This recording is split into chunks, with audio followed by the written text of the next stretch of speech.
অল্প সময়ের নোটিশে আজকে এই মিলাদুল দোয়া মালে এসেছেন, তাদের প্রত্যেককে ধন্যবাদ জানাচ্ছি, কৃতজ্ঞতা জানাচ্ছি।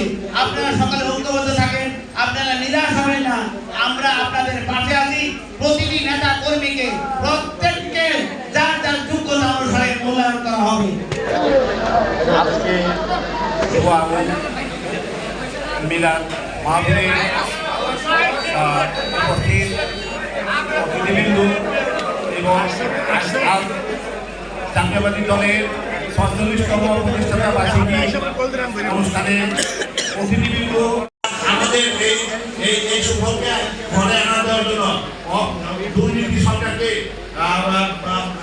পরাস্ত করার জন্য যে ছাত্র ভাইরা প্রাণ দিয়েছে, তাজা রক্ত দিয়েছে, তাদের জন্য দোয়া কামনা করি এবং যারা আহত হয়েছে তাদের জন্য দোয়া চেয়ে আমি আমার বক্তব্য শেষ করেছি।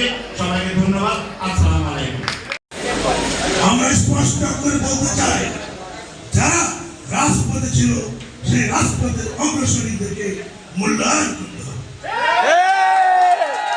যারা কসমের মতো চোরাইয়ের মতো আমাদের সাথে আঘাত করেছে তাদের রাজনীতির কবর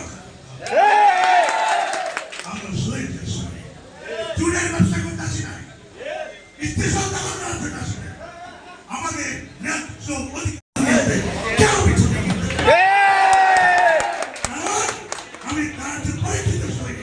এই অবস্থান লক্ষ লক্ষ আমি কার পক্ষে সিনেমেটি করি না, আমি রাজ্যের আলাদা কারোর সাথে আপোষ করি, আমি আপোষের ইলিয়াস যতদিন ততদিন مستقيم صراط الذين أنعمت عليهم غير المغضوب عليهم ولا الضالين। রাসেলকে এবং আমি পরিচয় করে দিচ্ছি আরো ফয়েজ আহমেদ ভূঁইয়া।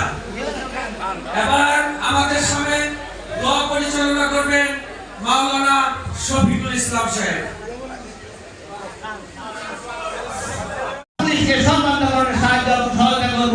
যতদিন পর্যন্ত শান্তি শৃঙ্খলা ফিরে না আসবে, যতদিন পর্যন্ত সুষ্ঠু নির্বাচনের মাধ্যমে এদেশের গণতান্ত্রিক ধারায় আমার ভোট আমি দেব।